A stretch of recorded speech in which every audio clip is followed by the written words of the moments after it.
আজকের প্রথম খবরটা হলো দিশপুর থানায় মুখ্যমন্ত্রীর বিরুদ্ধে এফআইআর দাখিল বিরোধী ঐক্যমঞ্চের। ধর্ম এবং বর্ণের ভিত্তিতে বিভিন্ন গোষ্ঠীর মধ্যে শত্রুতা বাড়ানোর চেষ্টা করার অভিযোগ এনে মুখ্যমন্ত্রী ডক্টর হিমন্ত বিশ্ব শর্মার বিরুদ্ধে এফআইআর দাখিল করল বিরোধী ঐক্যমঞ্চ।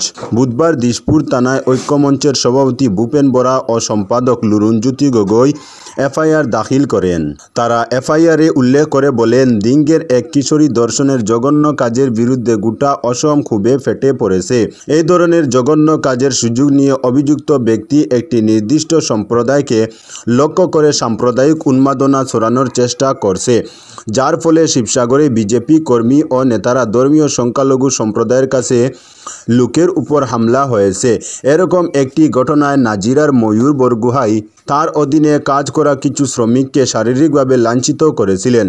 রাজ্যে দাঙ্গার মতো পরিস্থিতি তৈরির ষড়যন্ত্রের অংশ হিসেবে এটি করা হয়েছে এবং অভিযুক্ত হিমন্ত বিশ্ব শর্মা এবং অন্যান্য বিজেপি নেতারা এই ধরনের অশান্তি সৃষ্টির অপরাধমূলক ষড়যন্ত্রের অংশ।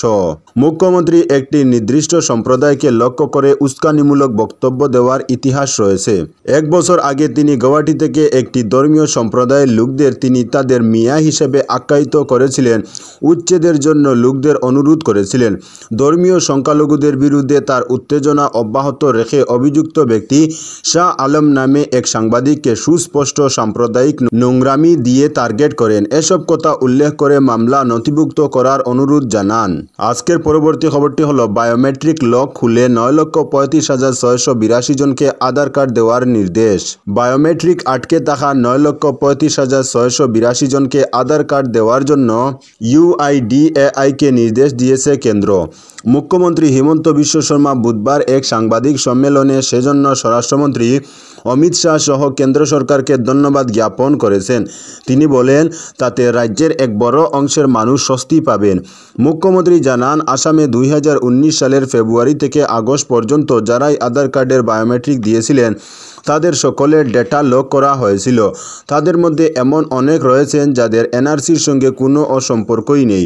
তিনি বলেন, আমরা বিষয়টি দেখার জন্য একটি মন্ত্রিসভা উপকমিটি গঠন করেছিলাম এবং বিভিন্ন সংস্থার সঙ্গে এ বিষয়ে আলোচনা করি। গত 2 বছর ধরে আমরা ভারত সরকারের সঙ্গেও এ বিষয়ে দফায় দফায় আলোচনা করি। ওইসবেরই ফল মিলছে। আজকের পরবর্তী খবরটি হলো বায়োমেট্রিক আটকে থাকা সবাইকে আধার কার্ড কেন নয়, প্রশ্ন সুস্মিতার। কেন শুধু 9,35,682 জনকে, কেন বায়োমেট্রিক আটকে থাকা সবাইকে আধার কার্ড নয়, প্রশ্ন তুললেন রাজ্যসভার সদস্য সুস্মিতা দেব। 9,35,682 জনের বায়োমেট্রিকের লক খুলে দিয়ে আধার কার্ড ইস্যুর যে নির্দেশ জারি হয়েছে, ওই বিশেষ সংখ্যাটি কোথা থেকে পেল সরকার, জানতে চাইলেন তৃণমূল নেত্রী সুস্মিতা। তিনি বলেন, অসমে বায়োমেট্রিক আটকে থাকা মানুষের সংখ্যা 26 লক্ষ। তিনি নিজে তাদের সকলকে আধার কার্ড ইস্যুর জন্য সুপ্রিম কোর্টে মামলা করেছেন। সেখানে রাজ্য সরকার হলফনামা দিয়ে জানিয়েছে আধারের সঙ্গে নাগরিকত্বের সম্পর্ক নেই। সুস্মিতার প্রশ্ন, তাহলে নাগরিকপঞ্জি এনআরসিতে নাম না থাকাদের আধার কার্ড কেন আটকে রাখা হবে? সুস্মিতা রাজ্য সরকারের হলফনামাকে সঠিক বলে মন্তব্য করে জানান, আধার রুলে 9 নম্বর ধারায় বলা হয়েছে, কেউ নাগারে 182 দিন থাকলেই আধার কার্ড পেতে পারেন। এর সঙ্গে নাগরিকত্বের সম্পর্ক নেই। কিন্তু এখানে বছরের পর বছর নাগারে বসবাসকারীদের আধার কার্ড ও এনআরসির দোহাই দিয়ে আটকে রাখা হচ্ছে। এছাড়াও তার কথায় এনআরসিতে নাম না থাকাদের বিদেশি বলার অধিকার সরকারের নেই। তা ঘোষণা করবে ফরেনার্স ট্রাইব্যুনাল। এর আগেই তাদের অধিকার কেড়ে নেওয়া অনৈতিক বলে মন্তব্য করেন তৃণমূল সাংসদ সুস্মিতা। আজকের পরবর্তী খবরটি হলো স্মার্ট মিটার। পানপট্টি এপিডিসিএল কার্যালয়ে তালা ঝুলিয়ে দেয় কংগ্রেস, গ্রেফতার একাধিক। স্মার্ট মিটার বাতিলের দাবিতে শিলচর পানপট্টি এপিডিসিএল এর কার্যালয়ে তালা ঝুলিয়ে দিল শিলচর জেলা কংগ্রেস। বুধবার জেলা কংগ্রেস কর্মীরা শিলচর নাজিরপট্টি এপিডিসিএল এর কার্যালয় ঘেরাও করলে উত্তাল হয়ে উঠে চত্বর। কার্যালয়ের মূল গেটে তালা ঝুলিয়ে প্রতিবাদ জানালে পুলিশ জেলা সভাপতি অভিজিৎ পাল সহ আন্দোলনকারীদের গ্রেফতার করে। প্রতিবাদ চলাকালীন কংগ্রেস কর্মীরা BJP মুর্দাবাদ, Himanta Biswa Sarma মুর্দাবাদ, smart meter বাতিল করতে হবে ইত্যাদি স্লোগান দিয়ে এপিডিসিএল কার্যালয় চত্বর কাঁপিয়ে তুলেন। পুলিশ আন্দোলনকারীদের টেনে হেঁচড়ে গাড়িতে তুলে নিয়ে যায়। এতে আন্দোলনকারীদের মধ্যে উত্তেজনা দেখা দেয়। এদিনের ঘেরাও কর্মসূচিতে অন্যান্যদের মধ্যে ছিলেন প্রাক্তন মন্ত্রী অজিত সিং, বন্দিতা ত্রিবেদী, সঞ্জীব রায়, ফরিদা পারভিন, সূর্যকান্ত সরকার, জন্মজয় চৌধুরী, হিফজুর রহমান বরবুইয়া সহ জেলার বিভিন্ন ব্লক ও মণ্ডল কংগ্রেসের কর্মীরা। জেলা সভাপতি অভিজিৎ পাল বলেন, পুলিশ লেলিয়ে আন্দোলন রুখা যাবে না। স্মার্ট মিটার বাতিল না হওয়া পর্যন্ত আন্দোলন অব্যাহত থাকবে। তিনি বলেন, বিজেপি সরকার জনগণের সঙ্গে প্রতারণা করেছে এবং বিদ্যুৎ মন্ত্রীকেও এক হাত নেন তিনি। আজকের পরবর্তী খবরটি হলো, বাংলাদেশের ঘটনায় অক্সিজেন পেয়ে আতঙ্কের পরিবেশ সৃষ্টি করতে চাইছে কিছু লোক, বলল বিএইচপি। বাংলাদেশের ঘটনা থেকে অক্সিজেন যোগান পেয়ে ভারতীয় আতঙ্কের পরিবেশ সৃষ্টি করতে চাইছে কতিপয় ব্যক্তি। স্বপ্ন অধরাই থেকে যাবে বলে হুঁশিয়ারি বিএইচপি ও বজরং দলের। বুধবার কাছাড়ের পুলিশ সুপার নুমাল মাহাত্তার সঙ্গে এক বৈঠকে মিলিত হয়ে জেলার আইন শৃঙ্খলা নিয়ে দীর্ঘ সময় আলোচনা করলেন বিশ্ব হিন্দু পরিষদ ও বজরং দল। বৈঠক শেষে সংবাদ মাধ্যমের মুখোমুখি হয়ে দুই সংগঠনের কর্মকর্তারা জানান, কাছাড়ের বর্তমান পরিস্থিতি চিন্তার কারণ হয়ে দাঁড়িয়েছে। কিছু লোক গুজব ছড়িয়ে গোটা দেশে আতঙ্কের পরিবেশ সৃষ্টি করতে চাইছে বলে ধারণা দুই সংগঠনের। এই অবস্থায় কাছাড়েও আতঙ্কের পরিবেশ সৃষ্টি হয়েছে। জেলায় সংগঠিত লাভ জেহাদ, ল্যান্ড জেহাদ, অপহরণ, ধর্ষণ ও বিভিন্ন ধরনের গুজব ছড়ানোর পাশাপাশি কাটিগড়ার জালালপুরে সংগঠিত ঘটনার বিষয়ে পুলিশ সুপারের সঙ্গে বৈঠক করে দীর্ঘক্ষণ আলোচনা করেছেন কর্মকর্তারা। যদিও কাছাড়ের পুলিশ সুপার নুমাল মাহাত্তা জেলার আইন শৃঙ্খলা রক্ষার্থে দিনরাত পরিশ্রম করে যাচ্ছেন, তথাপি একের পর এক ঘটনা জেলায় সংগঠিত হচ্ছে। প্রত্যেক ধর্মের শতকরা 10 জন দুষ্টু প্রকৃতির হয়ে থাকে এবং বাকি 90% সৎ মানসিকতার হয়ে থাকে। তাহলে 90% লোকে 10%-এর বিরুদ্ধে আওয়াজ তুলেছেন না কেন বলে এদিন প্রশ্ন উত্থাপন করেছেন কর্মকর্তারা। স্কুল ও কলেজ সহ দুর্বল মানুষের সঙ্গে বিভিন্ন ঘটনা ঘটেই চলছে। এভাবে যদি চলতে থাকে তাহলে সংগঠনকেও তাদের কর্মপদ্ধতি ভাবতে বাধ্য হতে হবে বলে জানিয়েছেন তারা। প্রতিবেশী রাষ্ট্র বাংলাদেশের ঘটনা থেকে অক্সিজেন যোগান পেয়ে যারা দেশে আতঙ্কের পরিবেশ সৃষ্টি করতে চাইছে তাদের স্বপ্ন অধরাই থেকে যাবে বলে এদিন কড়া ভাষায় হুঁশিয়ারি দিয়েছেন বজরং দল ও হিন্দু পরিষদের কর্মকর্তারা। জেলার আইন শৃঙ্খলা সহ শান্তি বজায় রাখতে সকলের সহযোগিতা কামনা করেছেন বিএইচপির পূর্ণচন্দ্র মণ্ডল ও মিঠুন নাথ। আজকের পরবর্তী খবরটি হলো, মিয়া খেদাও আন্দোলন উদ্বেগ হারানদের। কয়েকটি সংগঠন ও লাচিত সেনার শৃঙ্খল চলিহা আপার আসাম থেকে মিয়া খেদাও আন্দোলনের ডাক দেওয়ায় উত্তর পূর্ব ভিত্তিক সামাজিক সংগঠন doctor APJ Abdul Kalam development forum উদ্বেগ প্রকাশ করেছে। এই মর্মে ফোরামের সভাপতি ও বিশিষ্ট সাংবাদিক হারান্দে এক বিবৃতি প্রকাশ করে সংগঠন কয়েকটির এ ধরনের মনোভাবের জন্য তাদের নিন্দা জানান এবং বলেন যে দিঙ্গের ঘটনার জন্য সমগ্র মুসলিম সমাজকে কাঠগড়ায় দাঁড় করানো উচিত নয়। আর বাংলায় কথা বললে কারো উপর বাংলাদেশি তকমা সেটে দেওয়াও ঠিক নয়। আপার আসামে কোনো ও বাংলাদেশি থাকলে তার বিরুদ্ধে ব্যবস্থা নেবে প্রশাসন। কোনো ও বেসরকারি সংগঠন এ বিষয়ে আইন হাতে নিতে পারে না বলে হারানবাবু বলেন।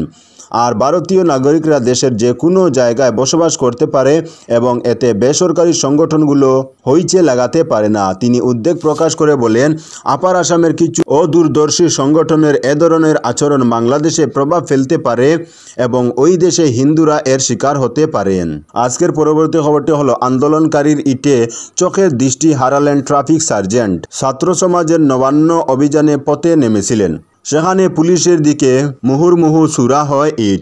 সেই ইটেই আঘাত লেগেছিল চোখে। জর্জর করে রক্ত বেরোতে তড়িঘড়ি হাসপাতালে নিয়ে গিয়েও বিপদ আটকানো গেল না। চিরদিনের মতো এক চোখের দৃষ্টি হারালেন কলকাতা পুলিশের এক ট্রাফিক সার্জেন্ট। কলকাতা পুলিশের ওই ট্রাফিক সার্জেন্টের নাম দেবাশিস চক্রবর্তী। মঙ্গলবার ছাত্র সমাজের ডাকা নবান্ন অভিযানের সময় মিছিল থেকে উড়ে আসা ইটের আঘাত লেগেছিল বা চোখে। সেই চোখেই অস্ত্রোপচার হয়। 4 ঘন্টা অস্ত্রোপচার ব্যর্থ হয়। মাত্র 37 বছর বয়সেই চিরদিনের জন্য বা চোখে দৃষ্টি হারালেন তিনি। প্রসঙ্গত, মঙ্গলবার কলকাতা পুলিশের তরফে সাংবাদিক সম্মেলনে ডিসি সেন্ট্রাল ইন্দিরা মুখার্জি জানিয়েছেন, নবান্ন অভিযানের এই কর্মসূচিতে 15 জন কলকাতা পুলিশকর্মী আহত হয়েছেন, 126 জনকে গ্রেফতার করা হয়েছে। পাশাপাশি দক্ষিণবঙ্গের এডিজি সুপ্রতিম সরকার জানিয়েছেন, রক্তাক্ত ও আহত হয়েও পুলিশ চূড়ান্ত ধৈর্যের পরীক্ষা দিয়েছে। আমাদের 11 থেকে 12 জন সহকর্মী আহত হয়েছেন। রাজ্য পুলিশের হাতে 94 জন গ্রেফতার হয়েছে। আজকের পরবর্তী খবরটি হলো বিজেপির বাংলা বন্ধে ঘটছে বিক্ষিপ্ত ঘটনা। পশ্চিমবঙ্গের ছাত্র সমাজের নবান্ন অভিযানে পুলিশ সন্ত্রাসের অভিযোগ তুলে বুধবার রাজ্যব্যাপী 12 ঘন্টার বন্ধের ডাক দিয়েছে বিজেপি। এদিন সকাল 6টা থেকে বন্ধ সমর্থনে বিভিন্ন জায়গায় পিকেটিং শুরু করেছে গেরুয়া শিবির। পাল্টা বন্ধ ব্যর্থ করতে পথে নেমেছে তৃণমূল কংগ্রেস। বন্ধ ঘিরে বিক্ষিপ্ত অশান্তির ঘটনা সামনে এসেছে। বন্ধ সমর্থনে বালুরঘাট সরকারি বাস স্ট্যান্ডের সামনে পিকেটিং শুরু করে বিজেপি। পাল্টা বন্ধ ব্যর্থ করতে পথে নামে তৃণমূল কংগ্রেস। এদিন সরকারি বাস আটকানোর জন্য গাড়ির নিচে শুয়ে পড়েন বিজেপির কর্মী সমর্থকরা। সেখান থেকে বিজেপি কর্মীদের কার্যত টেনে হিঁচড়ে বের করা হয়। গ্রেফতার করা হয় বালুরঘাট টাউন বিজেপির সভাপতি সমীর প্রসাদ দত্তকে।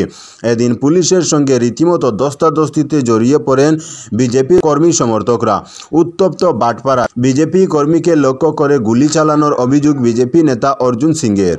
আজকের পরবর্তী খবরটি হলো সৌদিতে রাস্তা ভুলে মরুভূমিতে করুণ মৃত্যু ভারতীয় যুবক সহ 2 জনের। মরুভূমিতে এগিয়ে যাওয়ার একমাত্র ভরসা ছিল গাড়ির জিপিএস ট্র্যাকার, কিন্তু সিগন্যাল খারাপ হয়ে মরুভূমির মধ্যেই মৃত্যু হলো এক ভারতীয় যুবকের।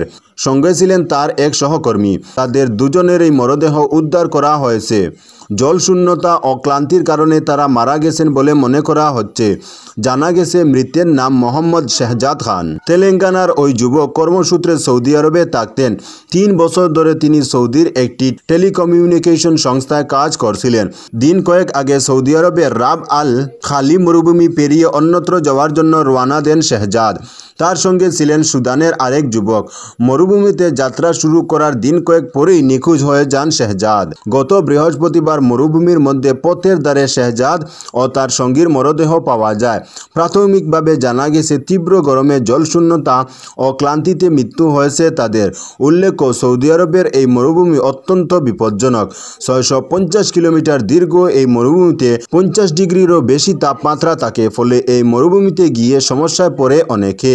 তো বন্ধুরা, আজকের জন্য এতটুকু। পরবর্তী কোনো নতুন ভিডিওতে দেখা হবে। তখন অবধি ধন্যবাদ।